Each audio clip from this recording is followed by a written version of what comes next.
Alright, there's a few people around the pool. It's a little bit loud, but hopefully you can hear me. I just wanted to make a quick video.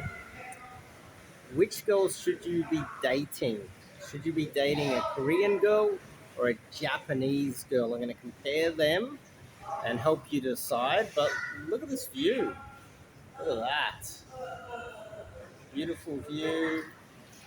Beautiful pool. Got a gym there as well. It's nice. So, I guess the problem with a lot of guys out there is that they're kind of sick of the West, sick of the United States, sick of Australia, sick of Britain. There's a loneliness epidemic happening all around the world, especially in the Western countries. And, they're treated better when they travel. A lot of men basically started out hitting places like Eastern Europe. Uh, that was where the first, I would say, passport bros were going. There were a lot of British guys and a lot of fake pickup gurus going to Poland and Ukraine because they couldn't get laid in the West.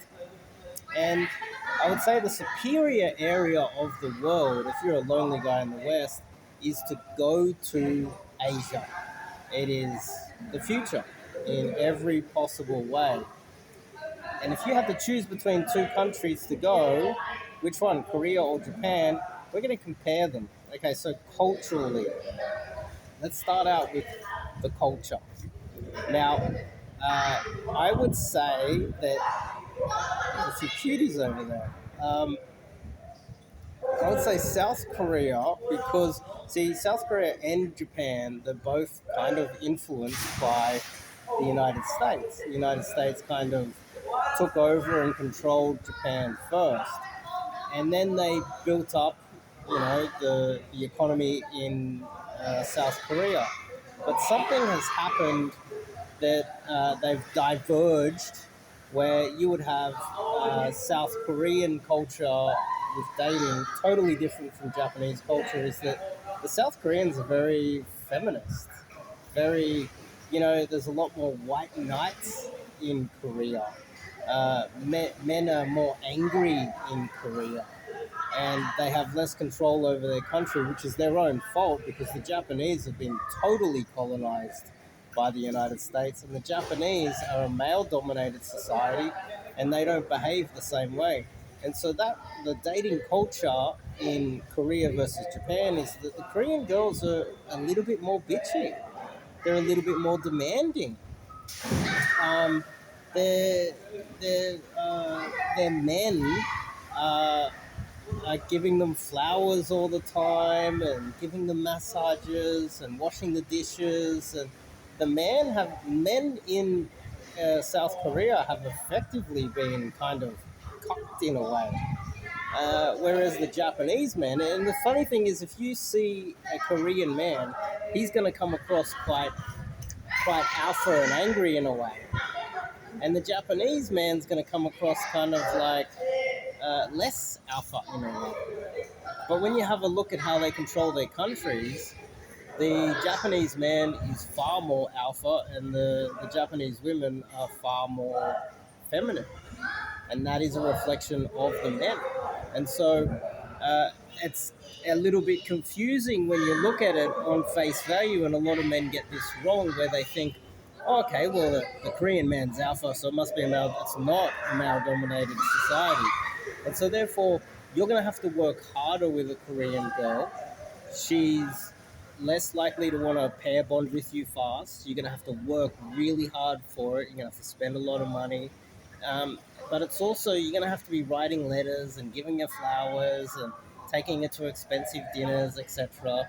She's going to make every aspect of your life kind of a little bit more difficult. Whereas on the other side, it's a male-dominated society in Japan. The Japanese women, you could buy her a coffee and she'll come home with you because in a way, it's kind of the opposite. She's more empowered because it's a male-dominated society. and she's more free to have fun and enjoy her life. And Japanese girls, let's go to which girls are happier. Japanese girls are happier. They're just more they're more likely to have a smile on their face. They're more likely to be in a good mood. Korean girls are a little bit more grumpy. They're less happy with their life. And both of these countries are wealthy, advanced societies, so it doesn't make sense why, you know, based on the economy and the work life balance, why the Korean women would be more grumpy. But that's just a fact. That's just how it is. Now, so the Korean girls are a little bit more grumpy. The Japanese girls are happier. They're, the culture is a male-dominated society. You're less likely. Here's another factor: Korean girls are more likely the next day, for absolutely no reason, to go, I regret what I did last night with this guy, and charge you with something. Actually, like, uh, lodge some sort of police report against you when you've done nothing wrong. Japanese girls are less likely to do that. So you're safer to go with a Japanese girl.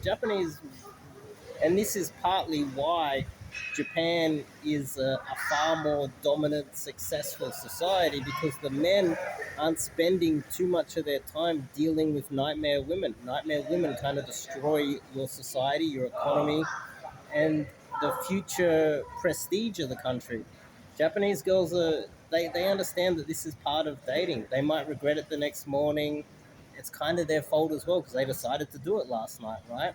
But in the West, as well as Korea, they might change their mind the next morning and you could get in trouble. You hear of a lot of men getting in trouble in South Korea. So that's another factor as well. Now, at the moment, I've stacked it heavily in the Japanese favor. But there's one thing that the Koreans have that the Japanese do not have, is that Japanese girls cheat. They cheat a lot, and they're extremely dishonest. So you could legit be in a long-term relationship, or you could be married. You could have kids, and she could go for a walk down to the shops. You're like, "Where's my wife? She's been gone a couple of hours." Sleeping with some random guy she met in the shops. You'll be shocked what Japanese girls are willing to do. But on the flip side, in a way, because it's more of a different culture and the women demand a lot more, um, Korean girls stick by their men by and large, uh, more than I would say the Japanese girls. Japanese girls are far more likely to cheat. They're far more likely to sleep with anybody in their way. If if they truly love you, and some guy's good looking and he's just nearby, they might actually just sleep with that random guy just because he's there. So infidelity runs rampant when dealing with Japanese girls. What else is there? So we've covered quite a few bases already. We're coming up to 10 minutes. I could probably cover a little bit more ground, but I think uh, it's a slam dunk for the Japanese girls. Uh, okay, here's another one. Japanese girls generally have messed up teeth. Their teeth are a little bit. They're not like. See how mine are like kind of normal. Japanese girls will have like jagged teeth sticking out. It doesn't make sense why they don't fix their teeth at an earlier age, but quite often they don't. Um, uh, and Korean girls are probably more likely to have better teeth. Plastic surgery runs rampant over there. But on the flip side, another negative for Korean girls is you don't know what you're getting because she might have had too much plastic surgery. It's less likely to happen in Japan. Still, with the teeth and the cheating, the Japanese girls, they win by far. They're definitely by far the best choice for you. It's a slam dunk. And most people agree with me on this point. If you disagree, leave a comment. Now, if you are wondering how you can meet a Japanese girl, even if you travel to the country, there's no guarantees you're going to be able to get one. Sure, you can get on dating apps, but there's also, and I'll put it in the description. I'll put it on the. It's on my YouTube channel. It's on my website. The 30-day challenge to get you approaching girls and learning how to cold approach Japanese girls if you happen to go to Japan and seek out by far the superior women in that region of the world. 30-day challenge, learn the cold approach, and you'll be able to pick which ones you like and approach them and have a nice conversation with them on the street and possibly take them home. And they are quite promiscuous, so I think you'll do quite well. I also, on my website, I wrote an article. It's a very long article. It's about 5,000 words about my experience when I first went to Japan for 8 days, what I got up to blow by blow every single day, how I met women in Japan. I recommend you read that and check it out, and hopefully that helps you, and hopefully the 30-day challenge helps you as well, and hopefully being able to pick between Korean girls and Japanese girls and where you should travel next. I highly recommend Japan. See you guys in the next video.